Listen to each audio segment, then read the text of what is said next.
안녕하세요. 체중증 시각발달장애 성인을 위한 나탈동 프로그램 발표를 맡은 실로암 시각장애인 복지관 가족지원팀 강아라입니다.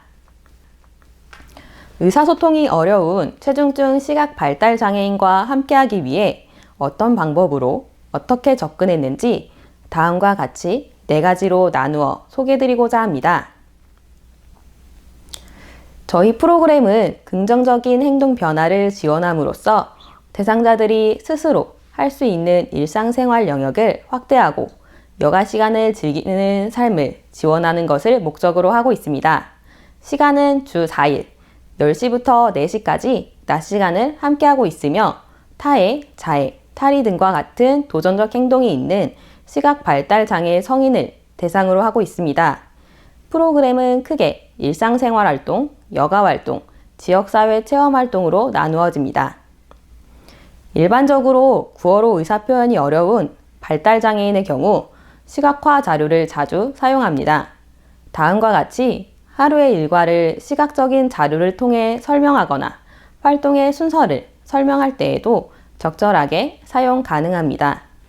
밥을 먹고 양치를 하는 것을 설명할 때도 그림을 통해 설명할 수 있죠. 그럼 시각발달장애인의 경우 어떻게 활동을 이해하고 수행할 수 있을까요? 저희 이용자들의 경우 선천적 체중증 시각발달장애인으로 구어로 의사를 표현하지 않거나 반향어를 많이 사용했습니다. 또한 수영 언어의 수준 확인이 어려웠습니다. 그렇기 때문에 의사표현 방식이 도전적 행동으로 나타나기도 했는데요. 이러한 상황에서 저희는 시각 외에 다른 감각들을 활용하여 접근하였고 이용자들이 사용하는 공간과 스케줄을 구성하였습니다. 공간 구성은 다음과 같이 진행되었습니다. 이용자마다 자리를 지정하였으며 물컵, 가방, 장난감 등 사용하는 물건은 지정된 곳에 두었습니다.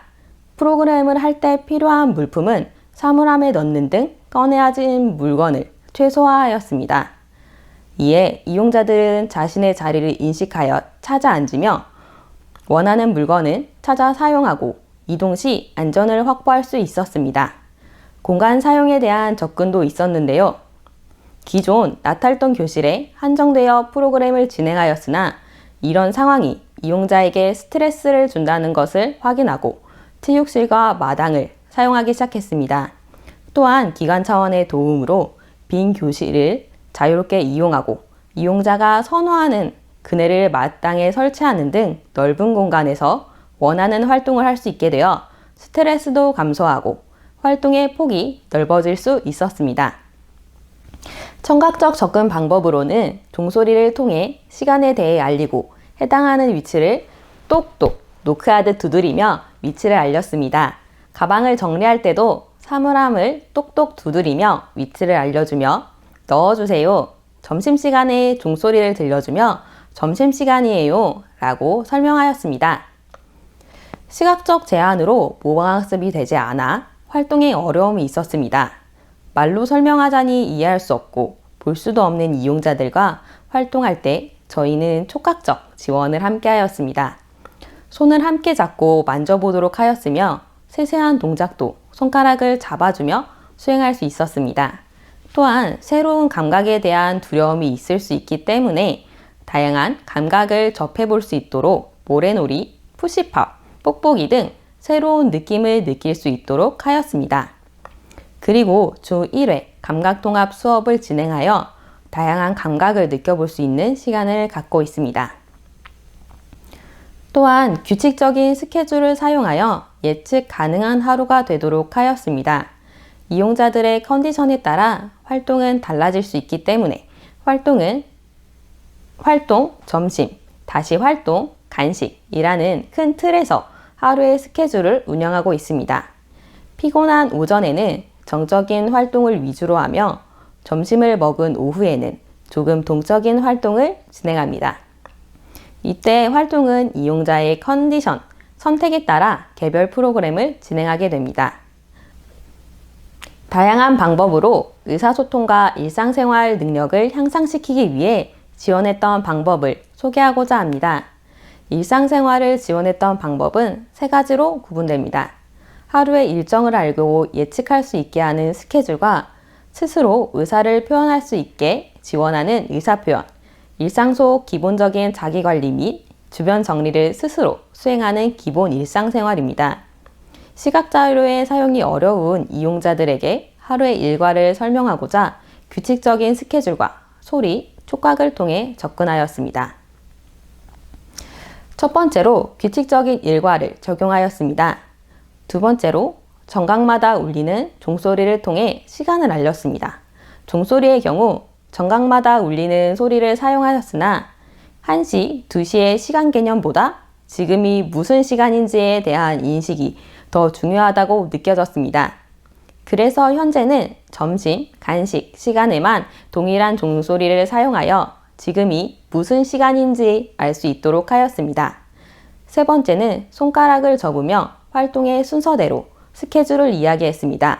예를 들어 오늘은 구슬 끼우기 하고 점심 먹고 운동하고 간식 먹고 집에 갈 거예요 라고 하며 하루의 일과를 설명합니다. 의사표현은 도전적 행동과도 관계가 있는데요. 도전적 행동은 주로 스트레스 상황을 회피하거나 원하는 물건이나 관심을 얻기 위해 나타났습니다. 그렇기에 원하는 것을 얻을 수 있도록 의사표현 방법을 알려주고 스트레스를 받는 상황을 없애는 방법이 필요했습니다. 스스로 의사표현이 어려운 이용자들과 소통하기 위해 다음과 같이 접근할 수 있었습니다. 우선 관찰을 통해 행동의 이유를 찾았습니다. 행동의 원인을 알고 담당자는 누구씨 간식 먹고 싶어요? 누구씨 화장실 갈까요? 라고 물어보며 표현을 해주었습니다. 그리고 지원 방법을 통일하였습니다. 예를 들어 자리에 앉아 손을 뻗는 행동이 나타났을 때 행동의 원인은 장난감을 찾는 행동이었습니다. 이때 누구씨 장난감 찾아볼까요? 라고 묻고 장난감 사물함을 찾을 수 있도록 지원하였습니다. 세 번째로 스스로 표현할 수 있도록 지원하였습니다. 이때 구어 표현이 어려운 이용자에게는 손담을 도입하여 표현 방법을 지원하였습니다. 여기서 손담이란 구어로 의사소통이 어렵고 수어나 보안 대체 의사소통 도구를 사용하는 데 어려움이 있는 장애 학생을 위해 개발된 쉽게 표현할 수 있는 몸짓 상징입니다. 의사표현의 한 사례를 소개해드리겠습니다. A씨는 빈 교실 사물함을 뒤지는 행동이 있었고 이를 말릴 경우 타의로 이어지는 상황이 반복되었습니다. 행동은 사물함 안에서 비닐 소리가 날 경우 뜯어서 모두 입에 가져가며 커피를 10개씩 먹거나 치약을 짜서 먹는 등 위험한 모습으로 나타났습니다. 이 행동의 원인을 간식으로 보고 개입을 시작하였습니다. 개입의 첫 번째로 지정된 자리에서만 간식을 먹을 수 있도록 지원하였습니다. 사물함을 찾는 이용자에게 간식 먹고 싶어요? 라고 물으며 자리로 안내하기를 반복하였습니다. 이를 위해서는 환경 구성도 필요하였습니다. 위험한 물건과 간식이 있는 사물함과 빈 교실의 문을 잠그고 들어갈 수 없다, 꺼낼 수 없다 라는 것을 확인시켜 주었습니다. 그러자 간식 먹고 싶어요? 라는 말에 사물함을 열려고 시도하다가도 지정된 자리에 앉는 모습을 보여주었습니다. 다음으로 표현하는 방법을 알려주었습니다. 자리에 앉은 뒤 배고파요 라는 손담과 먹다 라는 손담을 사용하여 배고파요, 먹고 싶어요를 A씨의 손을 잡고 한 손은 배에, 한 손은 입에 가져다 대며 표현할 수 있도록 하였습니다. 이에 간식을 찾을 때면 사물함이 아닌 담당자를 찾기 시작했고 담당자가 자리에 앉으면 손을 잡고 손담을 하는 모습을 보여주었습니다. 다음에는 조금 더 적극적으로 요청할 수 있도록 소리를 함께 내도록 하였습니다. 배고파 라는 단어를 반복 연습하여 지금은 비슷한 소리를 내며 간식을 요청하고 있습니다. 다음은 이에 대한 영상입니다.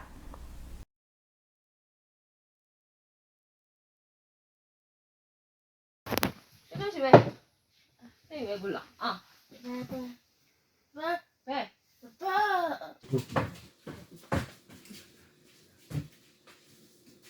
아저씨 어디 가요?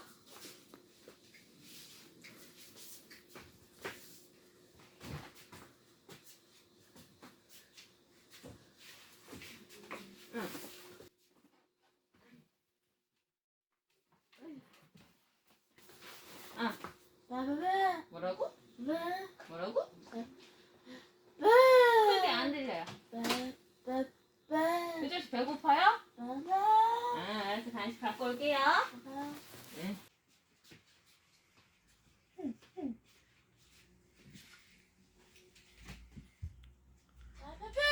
뭐라고요?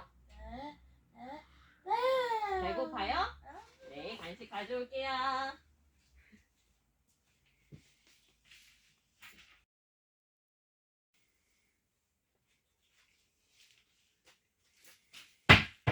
수정씨, 맛있게 먹어요. 영상에서 나오는 것처럼 이전에는 빈 사물함과 교실을 뒤지며 간식을 찾는 행동이 있었지만 현재는 원하는 것이 있을 때 담당자를 찾으며 손담으로 간식을 요청할 수 있고 소리내어 표현하는 모습을 보여주고 있습니다. 마지막으로 이용자들이 스스로 일상생활에서 할 수 있는 부분을 찾고자 했습니다.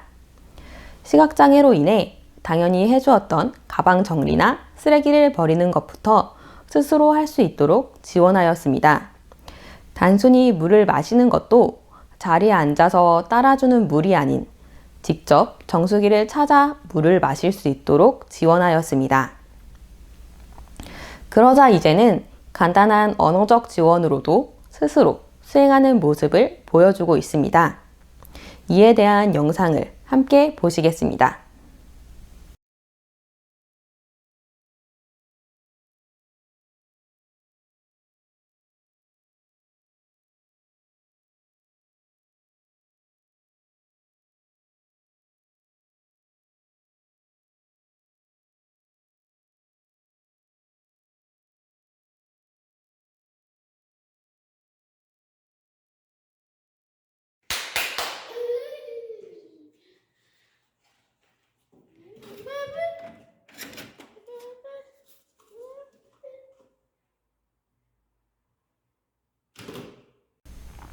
영상과 같이 수행할 수 있었던 지원 방법은 이렇습니다. 처음에는 이용자의 손을 함께 잡고 수행합니다. 방법을 충분히 숙지했다면 다음엔 해당하는 위치를 똑똑 두드려 소리로 알려주고 가방 정리해주세요, 쓰레기통에 버려주세요 등 언어적으로 지원하였습니다. 이때 중요한 것은 기다려주는 것입니다. 보고서 찾아가는 것이 아니라 소리를 듣고 위치를 찾기에 성큼성큼 움직이는 것이 아니라 조심스러울 수밖에 없습니다. 스스로 찾아서 움직일 수 있도록 지켜봐 주세요. 혹시 어려워한다면 손을 잡고 해당하는 위치를 짚어줄 때 쉽게 수행할 수 있습니다. 익숙해진 뒤에는 똑똑 두드리는 소리 없이 언어적 지원으로도 충분히 스스로 위치를 찾고 수행하는 모습을 보여주고 있습니다. 여가 시간을 즐겁게 보내기 위해 다양한 여가 활동과 체험 활동을 진행하고 있습니다. 여가 활동은 오전과 오후에 한 가지씩 이용자들의 선택에 따라 선호하는 활동과 필요한 활동을 적절하게 진행하고 있습니다. 이용자들이 선호하는 음악 활동이나 그네 타기를 진행하며 활동량이 적은 이용자에게 필요한 체육 활동과 꾸준하게 필요한 소근육 활동을 진행하고 있습니다. 또한 특별 활동으로 까나페 만들기, 어버이날 카드 만들기, 화단 가꾸기 등 다양한 경험을 할 수 있도록 지원하고 있습니다. 지역사회 체험 활동으로는 주 1에서 2회 마트, 공원 산책 등 지역사회 시설을 이용하며 답답한 실내에서 벗어나 환기할 수 있는 시간을 갖고 있습니다. 그리고 이용자들이 학생 때 배운 보행법을 잊지 않도록 꾸준히 흰지팡이를 사용하여 보행 연습을 하고 있습니다. 월 1회 정도는 단체 나들이를 계획하여 조금 멀리 다녀오는데요. 용산 가족공원, 한강, 북서울 꿈의 숲, 올림픽 공원 등에서 스트레스도 해소하며 다양한 체험의 기회를 제공하고 있습니다. 마지막으로 체중증 시각 발달 장애인을 지원하는 상황에 대한 팁을 준비했습니다.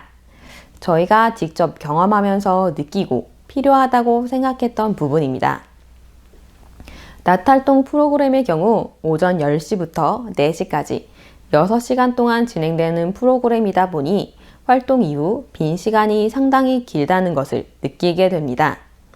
특히 체중증 장애인의 경우 집중력이 그리 길지 않아 준비했던 프로그램이 5분에서 10분이면 끝나는 경우도 많이 있는데요. 이럴 때 이용자들과 라포도 형성하며 상호작용할 수 있는 놀이를 준비할 수 있습니다. 저희 이용자들의 경우 시각적 제한으로 인해 휴식 시간에 먼저 놀입감을 찾아서 놀기에 어려움이 있었습니다. 그렇기에 심심하거나 따분할 때마다 자기자극 행동을 하거나 잠을 자는 등 혼자서 시간을 보내는 경우가 많았습니다. 이렇게 혼자 보내는 시간이 많아지며 다른 사람과의 상호작용에 미숙하거나 놀이 방법을 알지 못하게 되는데요. 그렇기에 저희는 이용자에게 자주 말을 걸고 이야기를 해주며 상호작용할 수 있는 놀이를 제안했습니다. 같이 할 수 있는 상호작용 놀이는 간단한 쌀보리 게임, 쎄쎄쎄, 캐치볼 등이 이에 해당할 수 있습니다. 이를 통해 이용자는 다른 사람과 노는 방법을 알게 되고 담당자는 이용자와 친밀해지며 다른 활동에서도 더 의미 있는 시간을 보낼 수 있었습니다. 두 번째로 다양한 활동을 준비하고 이용자의 선택을 우선해 주세요. 이용자들의 의사표현이 안 된다고 이용자의 의사를 중요시하기보다 정해진 수업을 따라오도록 할 때가 생깁니다. 그렇게 프로그램을 진행하다 보면 이용자에게 강요가 될 수 있고 스트레스 상황을 줄 수 있습니다. 그렇기 때문에 담당자는 다양한 활동을 준비하고 이용자가 선택할 수 있도록 하는 것이 중요합니다. 의사표현이 어려운데 어떻게 활동을 선택하느냐? 보이지 않는데 어떻게 선택할까? 라는 고민이 있을 수 있습니다. 이럴 경우 다양한 활동을 시도하고 이용자들의 반응을 관찰해 주세요. 이를 토대로 무슨 활동을 좋아하고 어떤 활동을 할 수 있을지 예측해 볼 수 있습니다. 그리고 A, B의 선택은 어려울 수 있지만 yes, no의 좋다, 싫다 라는 표현은 비교적 쉽게 알 수 있습니다. 저희 이용자들의 경우 싫다 라는 표현은 정확하게 나타났습니다. 예를 들어 자리를 피한다든지 건네는 물건을 밀어내는 식으로 하기 싫다 라는 표현이 나타났습니다. 그래서 짐볼 탈까요? 스트레칭 할까요? 가 아니라 짐볼 탈까요? 물어보며 짐볼을 건네고 싫다고 할 때 그럼 스트레칭 할까요? 라고 하며 다음 활동을 제시합니다. 특히 그날 컨디션에 따라서 쉬길 원하는 이용자들도 있고 산책을 하고 싶을 수 있기 때문에 정해진 활동도 좋지만 상황에 따라 대처할 수 있는 유연함이 필요합니다. 이렇게 활동을 진행하다 보면 다음과 같이 이용자들 맞춤형 활동을 진행하게 됩니다. 마지막으로 기다림과 도전하기입니다. 행동이 빠른 이용자가 있는 반면 습득 속도도 느리고 행동도 느린 이용자들도 있습니다. 특히나 행동이 느린 이용자들의 경우 일상생활의 곳곳에서 대신해주는 경우가 많이 생깁니다. 이때 대신해주기를 반복하다 보면 단순한 가방 정리, 신발 신기조차 혼자 하기 어려워집니다. 조금만 더 참고 기다리며 스스로 해볼 수 있도록 해주세요. 그리고 초반 프로그램을 진행할 당시 시각 발달 장애인은 할 수 없을 것이라고 포기하곤 했는데 생각보다 더 다양한 활동을 할 수 있었습니다. 예를 들어 자전거 타기나 요리 활동을 해보기 전에는 어려울 거야 라고 생각했습니다. 손담을 처음 사용할 당시에도 과연 할 수 있을까? 라는 의심부터 했습니다. 그러나 도전적 행동으로 자신의 의사를 표현하던 이용자가 청담을 하기 시작했고, 이제는 자신의 의사를 표현하려고 노력하는 모습이 보여지고 있습니다. 이를 보고 보호자께서는 우리 장녀가 많이 똑똑해졌다 라는 말씀을 해주시며 주위에서도 많이 달라졌다 라는 말을 듣고 계신다 하셨습니다. 이를 통해 이용자들의 가능성을 열어두고 이용자들과 함께 활동하다 보면 분명 할 수 있는 활동이 더 많은 것을 알게 되고 함께 성장하는 모습을 발견하실 수 있을 거라 생각됩니다. 이상으로 발표를 마칩니다. 실로암 시각장애인 복지관 강아라 사회복지사였습니다. 감사합니다.